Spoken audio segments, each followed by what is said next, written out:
2015년에 흥미로운 연구 결과 하나가 발표가 되었습니다. 90명의 대학생들을 유칼립투스 숲으로 데리고 갔습니다. 절반을 딱 나누어서 한 팀은 고개를 들어서 1분 동안 60m가 넘는 거대한 나무를 올려다보게 했고, 나머지는 멀리 있는 건물을 보게 했습니다. 그리고 1분 후에 설문조사를 실시합니다.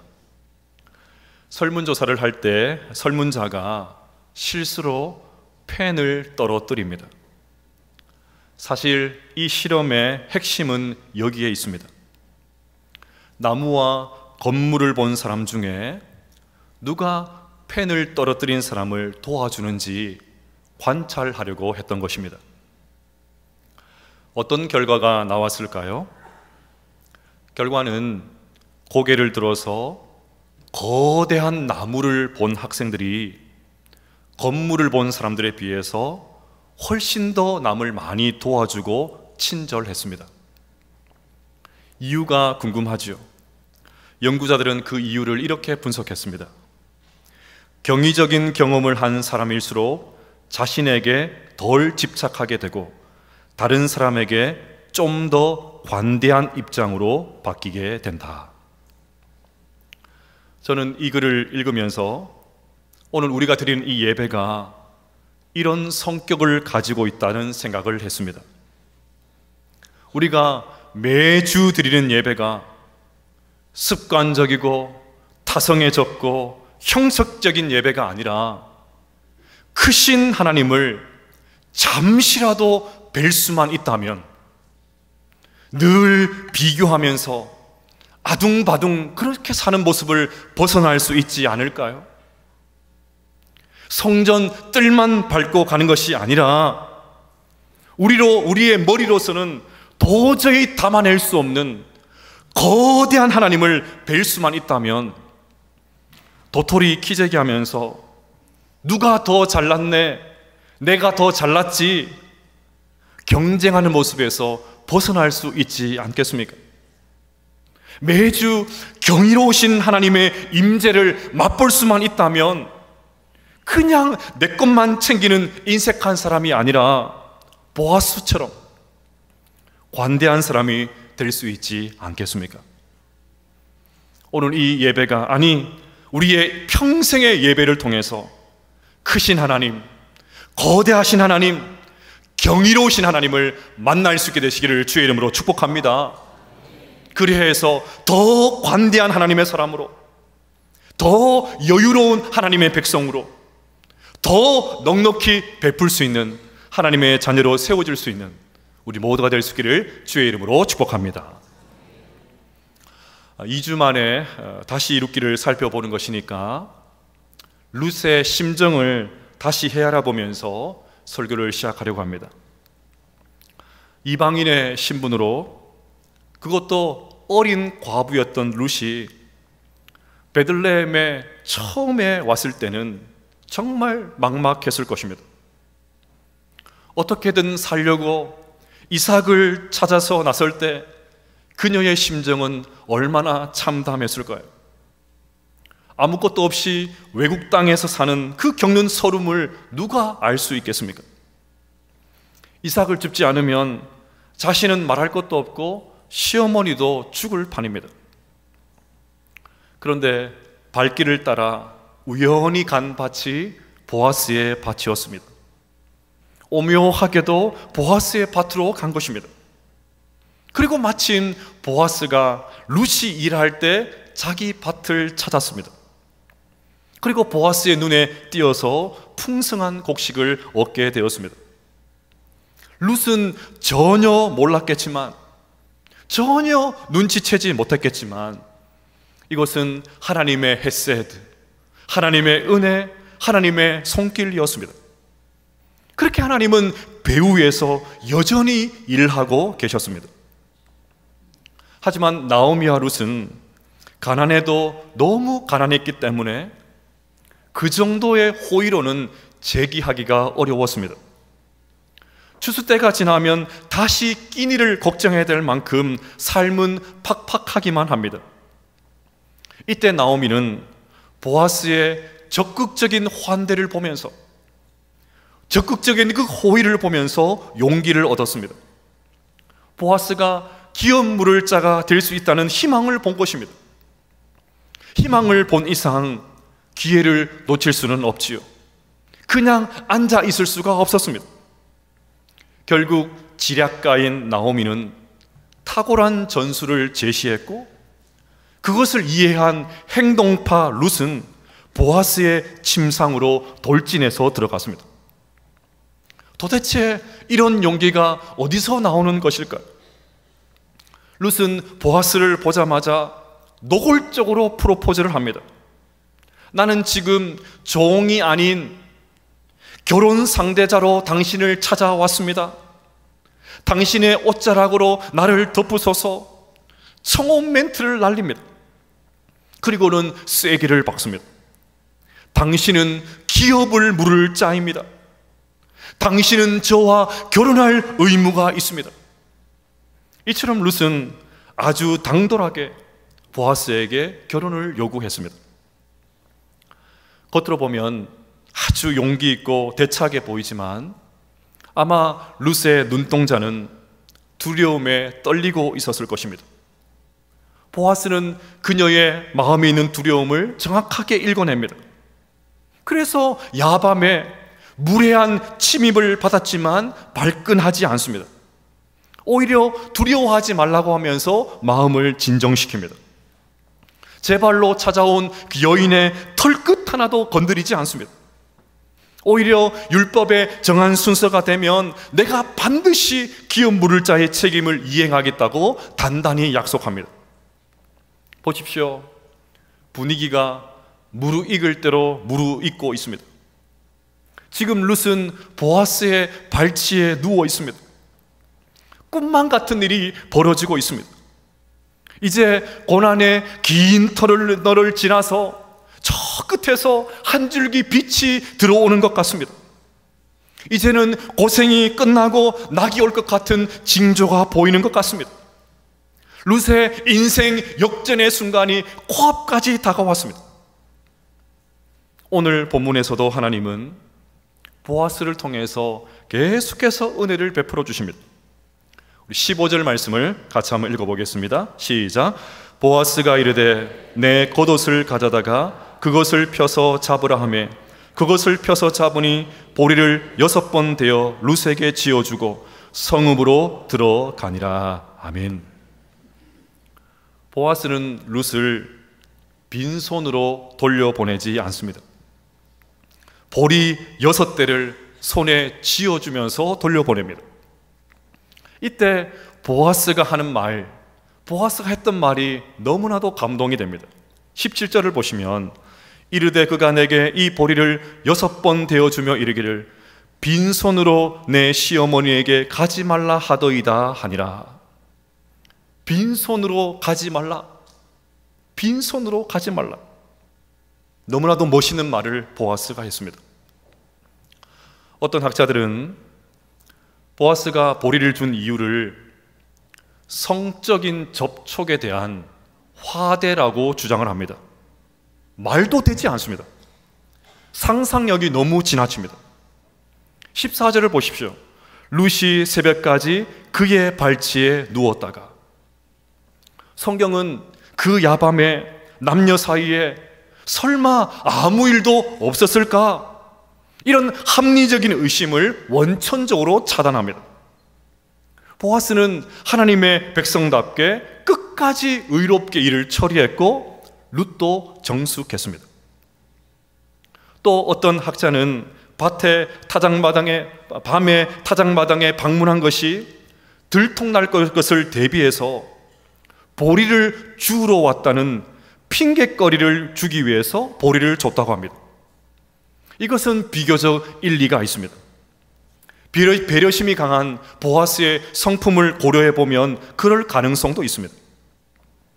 하지만 보아스가 보리를 준 진짜 이유는 나오미 때문이었습니다.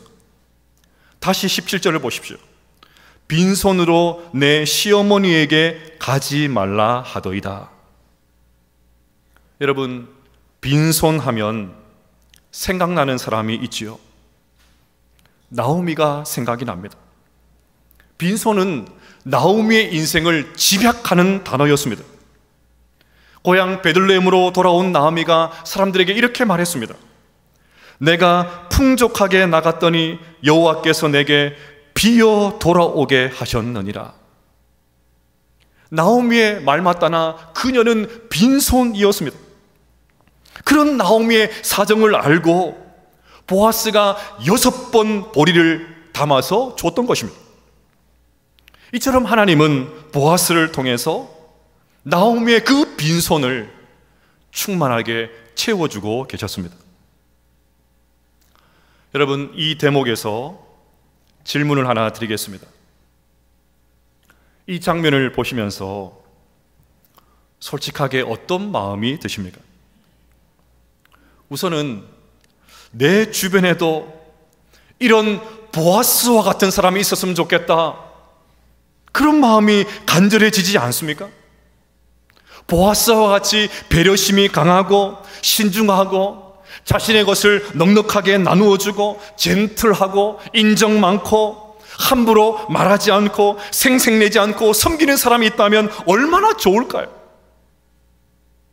하나님께서 내 주변에도 보아스와 같은 사람을 보내주셔서 나에게도 이런 은혜를 주셨으면 좋겠다, 그런 마음이 절로 듭니다. 그러니 여러분들을 축복합니다. 여러분 주위에 보아스와 같은 사람이 많아지게 되시기를 주의 이름으로 축복합니다. 하나님께서 보아스와 같은 사람을 우리 자녀들에게 붙여주시기를 주님의 이름으로 축복합니다. 보아스와 같은 사람을 통해서 일이 저절로 해결되는 그 은혜를 경험할 수 있는 우리 모두가 될 수 있기를 주의 이름으로 축복합니다. 그런데 저는 이 장면을 보면서 하나님의 다른 음성이 들립니다. 하나님께서 이렇게 말씀하시는 것 같습니다. 네가 누군가의 보아스가 되어 주어라. 네가 누군가에게 빈손으로 가지 말라, 그렇게 말해주는 사람이 되어 주어라. 네가 보리 6대를 주는 그런 사람이 되어 주어라. 네가 누군가의 기업 물을 자가 되어 주어라. 이 무정한 시대에 네가 나의 손과 발이 되어서 상처난 사람들의 마음을 위로해 주어라. 전부 자기 것 챙기기에 바쁜 이 시대에 너만큼은 너의 것을 좀 나누어 주어라. 전부 자기 말만 하는 시대에 너는 다른 사람의 이야기를 들어주어라. 쉽게 판단하고 평가하고 단정하는 시대에 너는 함부로 말하지 말아라. 그렇게 너는 나의 귀가 되고 나의 입이 되고 나의 손과 발이 되어서 이 어두운 세상을 밝히는 현대판 보아스가 되어라. 하나님께서 그렇게 말씀하시는 것 같습니다. 언제부턴가 우리 안에 패배주의가 가득합니다. 이상하게도 우리는 비관주의자가 되고 말았습니다. 내가 아무리 애를 써도 세상은 바뀌지 않는다고 말합니다. 나 한 사람이 믿음으로 살아본들 무슨 세상에 큰 변화가 있겠냐고 합니다. 다 부질 없으니까 그냥 이렇게 믿고 죽어서 천국만 가면 된다고 합니다. 네, 우리의 현실을 보면 그렇게 말하는 것도 무리가 아닌 것 같습니다. 간혹 저는 제 설교 사역을 통째로 부정하고 싶은 그런 생각이 들 때가 있습니다. 그렇게 외쳤던 설교의 내용과는 전혀 다른 교회의 현실을 보면서 그렇게 절절하게 외쳤는데도 불구하고 도무지 변화되지 않는 교회의 상황을 보면서 내가 이렇게 열심히 성경을 준비해서 내가 이렇게 최선을 다해서 설교할 이유가 있나? 그런 생각이 들 때가 있습니다. 물론 가끔은 설교를 열심히 준비 안 할 때도 있어요. 그래도 최선을 다해서 설교를 하지 않습니까?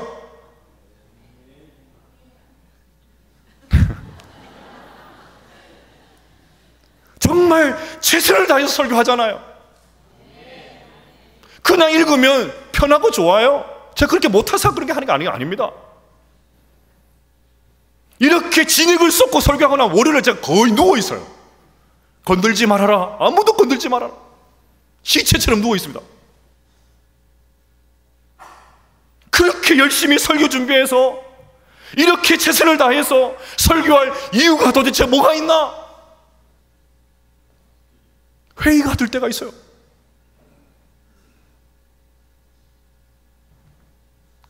하지만 여러분, 우리의 몸부림은 의미가 있습니다. 우리의 작은 몸부림, 의미가 있습니다.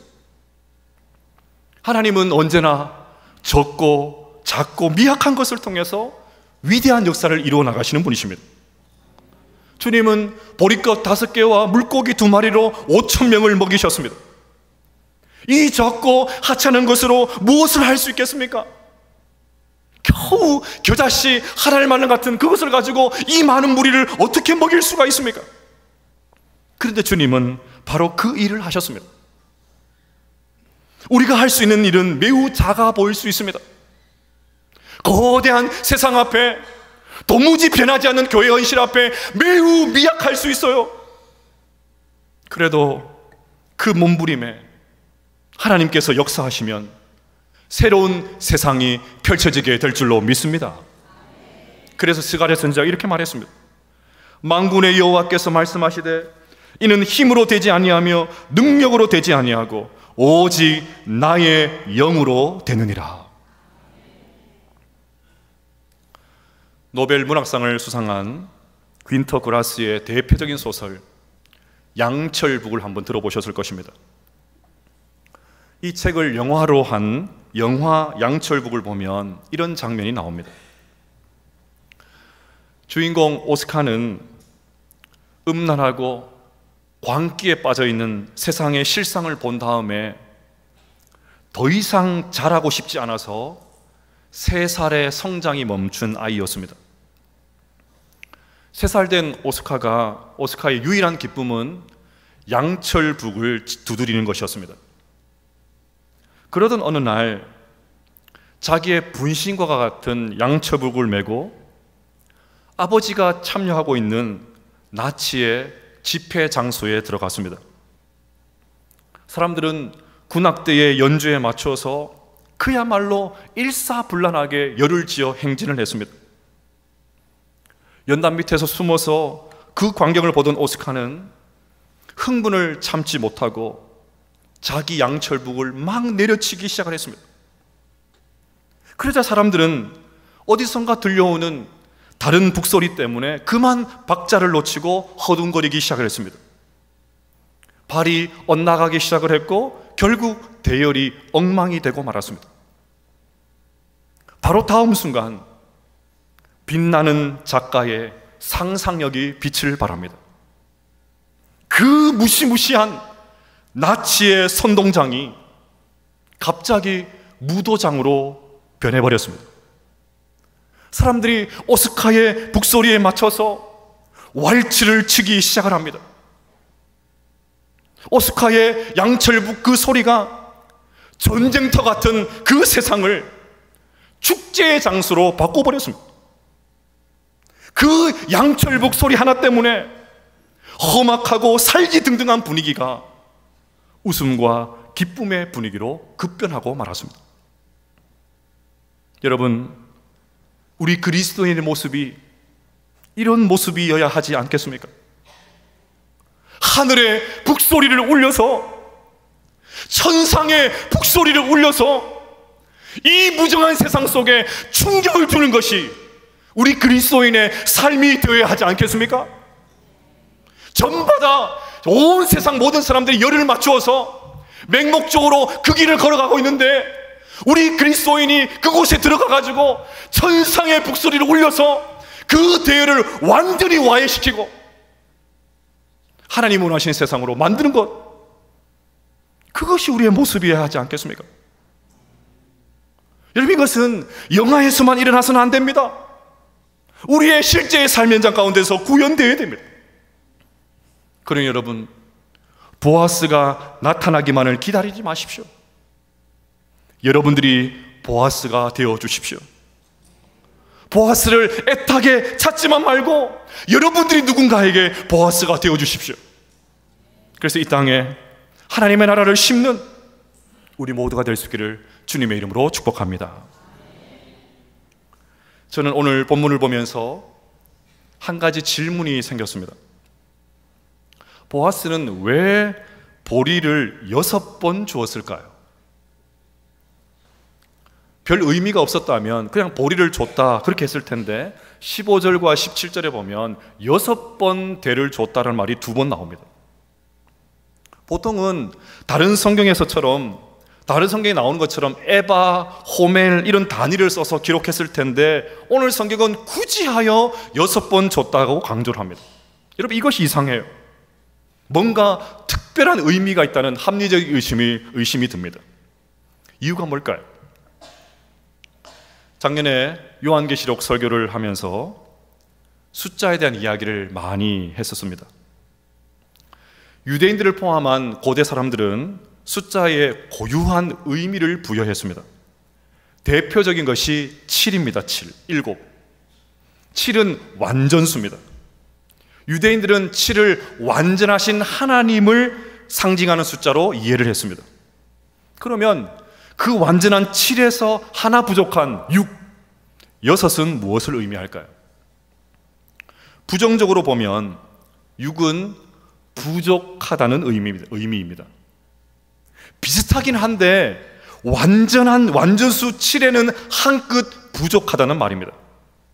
6을 부정적으로 쓴 대표적인 것이 요한계시록에 나오는 666입니다. 여러분, 666이 뭐라고 했죠?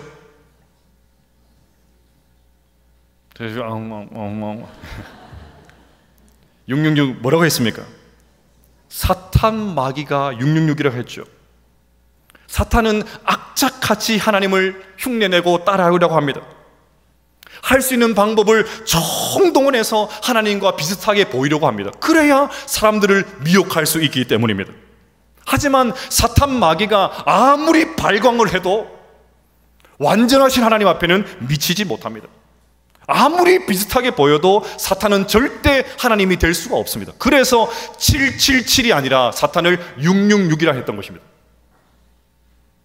반대로 6을 긍정적으로 해석을 하면 완전한 상태인 7을 그 7에 거의 다 왔다는 의미가 됩니다. 마지막 단계까지 왔으니까 조금만 더 참고 기다리라는 말입니다. 이제 이 봉우리만 넘어가면 드디어 정상에 도착을 하니까 포기하지 말라는 것입니다. 조금만 더 가면 조금만 더 가서 조금만 더 버티라는 말입니다. 그러니 6은 기대와 소망과 위로의 숫자도 될 수가 있습니다.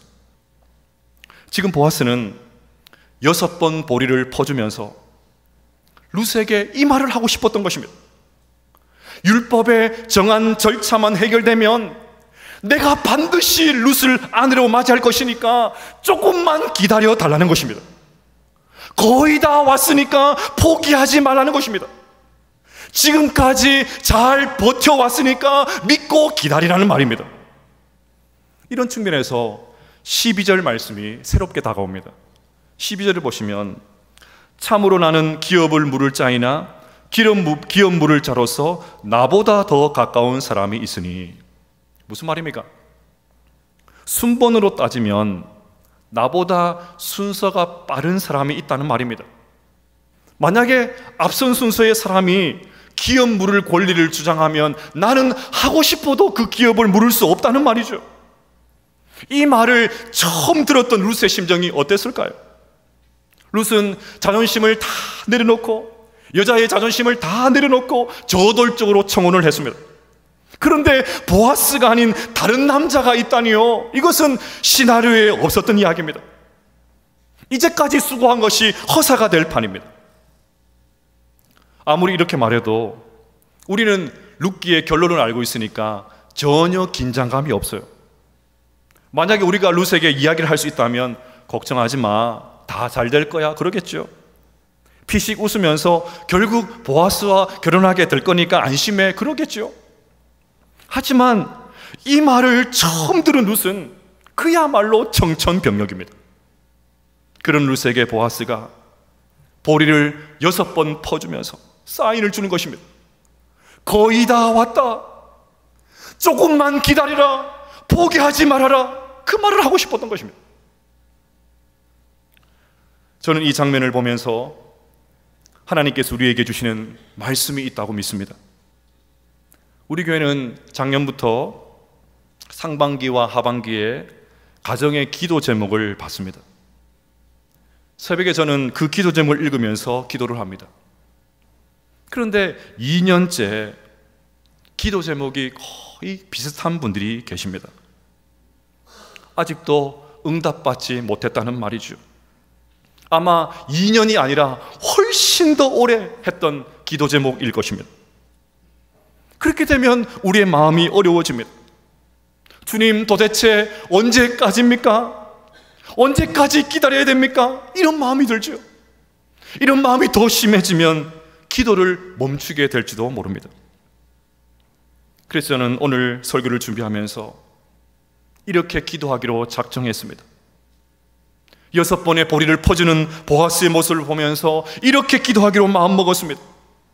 하나님, 우리 성도님들이 조금만 더 견디게 하여 주시옵소서. 제발 이 모퉁이만 지나갈 수 있는 힘을 주시옵소서. 제발 저 언덕만 넘어서게 하여 주시옵소서.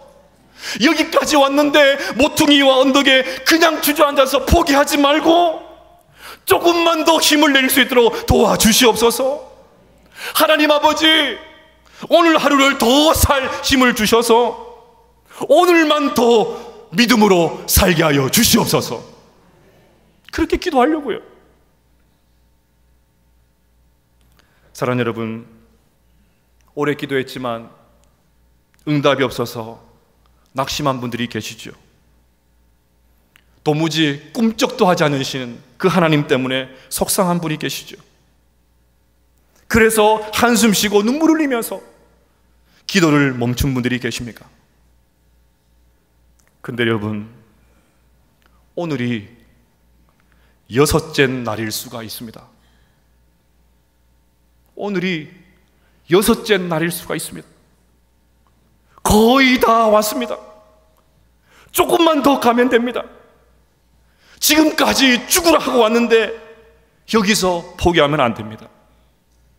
힘들지만 다시 힘을 내셔서 마지막 그 계단, 마지막 7번째 그 계단을 밟고 일어설 수 있는 우리 모두가 될 수 있기를 주의 이름으로 축복합니다.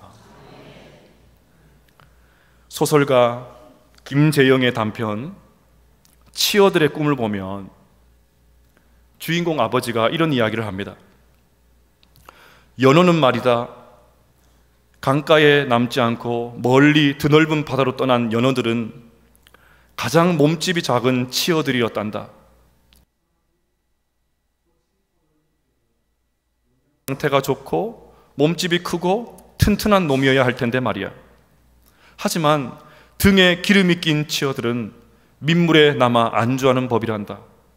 더 절박하고 더 많이 갈구하는 치어들만이 새로운 삶의 터전을 찾아 떠나지. 여러분, 더 절박하게 더 많이 갈구하면서 기도할 수 있게 되시기를 주의 이름으로 축복합니다. 이제 설교 이후에 결단 찬송으로 이제 역전되리라 그 찬양을 부르려고 합니다. 가사가 이렇습니다. 기도를 멈추지 마라. 눈앞의 상황이 마음을 눌러도 원망치 마라. 너의 입을 지켜라. 저들은 너의 입을 보고 있다.